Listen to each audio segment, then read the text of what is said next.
গাজায় ইসরায়েল আর হামাসের যুদ্ধবিরতির পর নতুন হাওয়া বইতে শুরু করেছে। 15 মাস পর ইসরায়েল মুক্তি দিয়েছে 90 ফিলিস্তিনিকে। তাদের মধ্যে 69 নারী ও 21 কিশোর।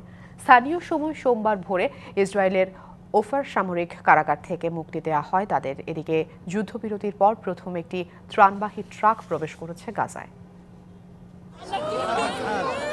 চারিদিকে এই উল্লাস, কারাবন্দী নিজের স্বজনদের জীবিত ফিরে পাওয়ার। 15 মাস রক্তক্ষয়ী যুদ্ধের পর কেউ ফিরে পেয়েছেন নিজের মা, বোন কিংবা স্ত্রী, আবার কেউ ফিরে পেয়েছেন আদরের সন্তানকে।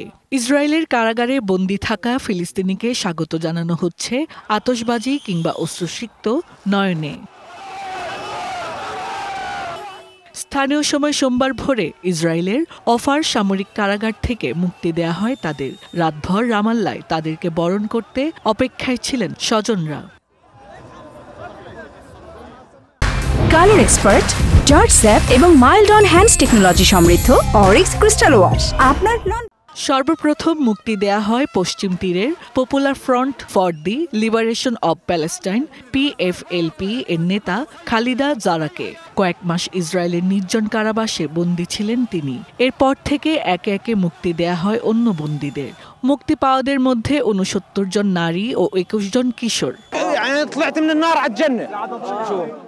মনে হচ্ছে আমি নরক থেকে স্বর্গে এসেছি। বহু অপেক্ষার পর এই মুহূর্তের সাক্ষী হব কল্পনাও করিনি।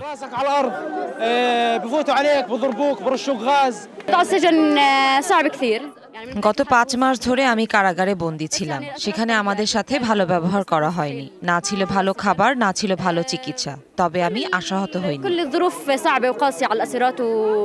এদিকে কেরাম শালোম সীমান্তে 600টি ত্রাণবাহীর মধ্যে প্রথম একটি ত্রাণবাহী ট্রাক গাজায় প্রবেশ করেছে।